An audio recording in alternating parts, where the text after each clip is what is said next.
हम और भी लोगों से बात करेंगे। आखिर में ओबीसी आरक्षण को लेकर जिस तरह से जो है आज बड़ा आंदोलन हो रहा है, उसी को लेकर पूरा जो है रोड जाम है और यहाँ पे कई शॉप जो है बंद है। शॉप बंद होने से जो है लोग नाराज भी है, उनको जो खाने पीने को सवाल नहीं मिल रहा है। हम और भी लोगों से बात करने की कोशिश करेंगे, देखेंगे कि क्या कहना है जो है आरक्षण के लिए, ओबीसी के लिए आप लोग आए यहाँ पर, क्या कहेंगे। हाई कोर्ट ने सिर्फ 1 दिन का आदेश दिया है, इसके बारे में आप क्या कहेंगे?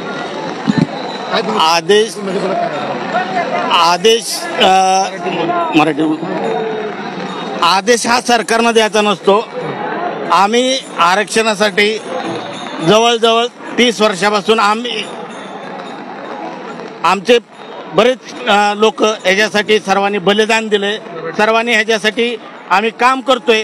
प्रत्येक वेळेस आम्हाला आश्वासन दिलं जातं आणि वेड्यात काढलं जातं।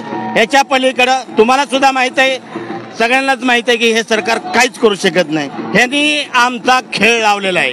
ह्याचा जर खेळ करायला बसलो तर आम्ही मराठी आहे, आमचे पूर्वजापासून आम्ही लढाई केल्या, तर ही लढाई काय आमच्यासाठी नवीन नाही किंवा ही अंतिम नाही।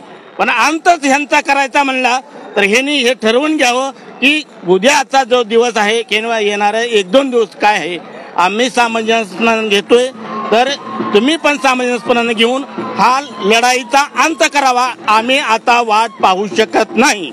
ही प्रत्येक मराठी ठरवून आलेला आहे की मुंबईतून एक तर आरक्षण घेईन, नहीं तर हितच बसून राहीन। दादा क्या कहेंगे, अभी आजाद मैदान में जो आजू बाजू के जितने भी शॉप थे वो बंद है, उसको लेकर आप क्या कहोगे? ऐसा हम नहीं चाहते, हम ऐसा कुछ भी नहीं चाहते कि हमारी वजह से दूसरे को तकलीफ हो, क्योंकि उनका भी पेट पानी उसी के ऊपर चलता है। हमारी वजह से किसी का भी नुकसान हो, किसी को भी तकलीफ हो, ऐसे हम मराठे नहीं है। आता ओबीसी भेटला नाही तो काय पुढच्या कदम? दुसरा पर्याय आमच्या समोर एकच आहे, हे सरकार म्हणजे हे सरकार नाही, जनता ही सरकार आहे। त्यांना आम्ही सांगू की तुम्ही कसं राहायचं आणि कसं वागायचं, हे आम्ही त्यांना शिकवू।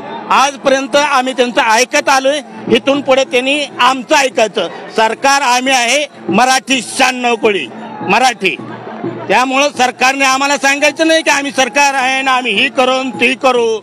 आणि ती सदावरीसारखी बोकडं लोकांसारखी बोकडं आमच्यावर सोडले, ती त्या सदावर त्याला सांगायचंय ए सदावरती तुम्ही काय सांगा? बस आता आम्हाला आरक्षण मिळावीच, आम्हाला शक्यता एवढीच आहे। तुम्ही कुठून आलाय, काय सांगा तुम्ही? आम्ही आलोय पुणे जिल्ह्यातून, शिरूर तालुका, कवठेमाई। तर आमचं शासनाला हीच विनंती आहे की तुम्ही तुमच्या हिताचे निर्णय जसे अर्ध्या रात्रीचे घेता आणि या मराठा समाजासाठी तुम्ही जर इतके 60-70 वर्ष लावणार असाल तर तुमचा जाहीर निषेध आहे। धन्यवाद। तुमचं नाव काय, तुम्ही कुठून आलाय और ओबीसी मध्ये काय सांगणार? मी संजय शिंदे, मी लातूरून आलेलो आहे। पण मला एकच म्हणायचंय, देवेंद्र फडणवीस साहेबाला त्यांच्यावर डाग जर पुसून काढायचा असेल तर त्यांनी कुठलाही विचार न करता मराठ्यांना त्यांनी आरक्षण यावेळेस दिलं पाहिजे। चकल्या मारल्या नाहीत पाहिजे, इथे गोड गोड बोलायचं, 4 मंत्री पाठवायचे, काहीतरी कानात बोलायचं, माणसाची दिशाभूल करायची। आता दिशाभूल होणार नाही। आता या आरपारची लढाई मराठी लढाई जिंकल्याशिवाय राहणार नाहीत। एकच सांगतो मी, मराठ्यांना आरक्षण मिळलं पाहिजे। पाटाचं शपथविधी होत्यात, सगळं होतंय तुमचं पाटाचं, मग आम्हाला आरक्षण का नाही मिळत? आरक्षण आमच्या हक्काचं नाही, कुणाच्या बापाचं, एवढंच सांगतो तुम्हाला। सरकारला सांगतो आरक्षण दिल्याशिवाय इथनं हलणार नाही, आरक्षण मिळलंच पाहिजे। तुम्ही काय सांगणार? लाख मराठा। तुम्ही काय सांगणार दादा? तुमचं नाव सांगा, कुठून तुम्ही आले ते सांगा, और काय आज ओबीसी जिल्हा, माझं नाव सुनील अप्पा चव्हाण, बीड जिल्हा। काय दादांसाठी आम्ही रात्रंदिवस झगडणार आणि इथून उठणार पण नाहीत। किती पाऊस पडला तरी देवेंद्र फडणवीस साहेबांनी आमचं एकच म्हणणं आहे की गोरगरीब शेतकऱ्यांच्या मुलांना आणि सर्व मराठा समाजाला आरक्षण द्यावं, एवढीच तळतळीची विनंती आहे आमची। तुम्ही काहीतरी बोला, तुम्ही पण आले नाही इथे। दादा तुम्ही तुमचं नाव सांगा, तुम्ही कुठून आले आणि ओबीसी मध्ये काय सांगा? माझं नाव सोपान वागदरे, शिरूर पुणेवरून आलेलो आहे। आमचं सरकारला हीच विनंती आहे की आम्हा मराठ्यांना शिक्षणात आणि नोकरीमध्ये आरक्षण मिळावं ही आमची इच्छा आहे आणि आमच्या जरांगे पाटलांचा हा लढा यशस्वी होऊ ही आमची जगन्मोहन चरणी प्रार्थना. और तुम्ही काय सांगणार दादा? नाही बोलले आमचे आता हे कार्यकर्ते आमच्या कवठे गावाचे नाही भावी सरपंच आहे सोपान वागदरे, त्यांनी जी प्रतिक्रिया केली ना, ओबीसी भेटला नाही तर काय इथे मुंबई सोडून जाणार नाही काय?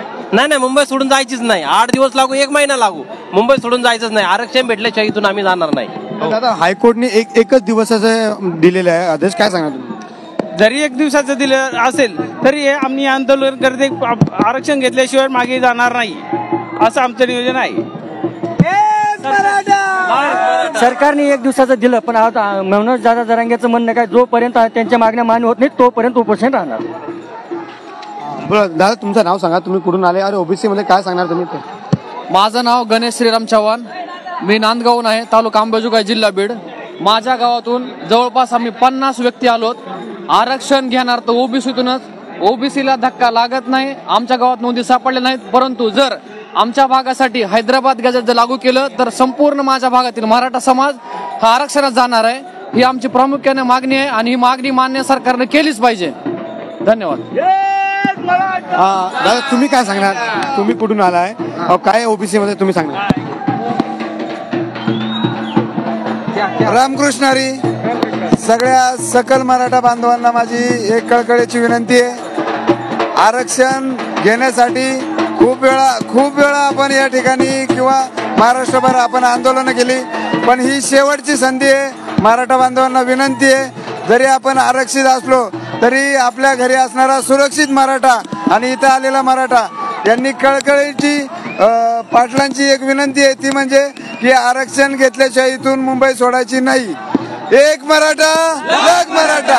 छत्रपती शिवाजी महाराज की जय.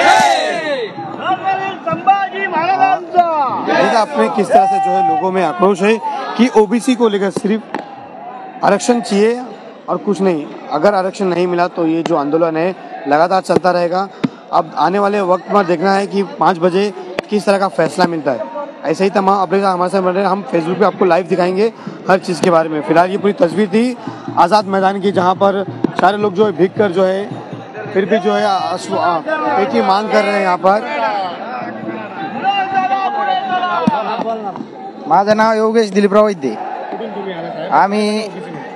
आम्ही मंठावरून आलेलो वैद्यवडगाव मधून.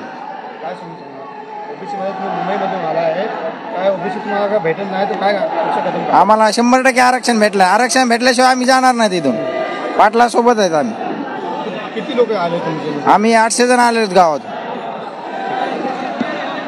आज लोगों में कहीं ना कहीं तो गुस्सा है, सरकार को लेकर भी है. अब देखना यह है कि ये ओबीसी का मामला कहाँ तक जाता है.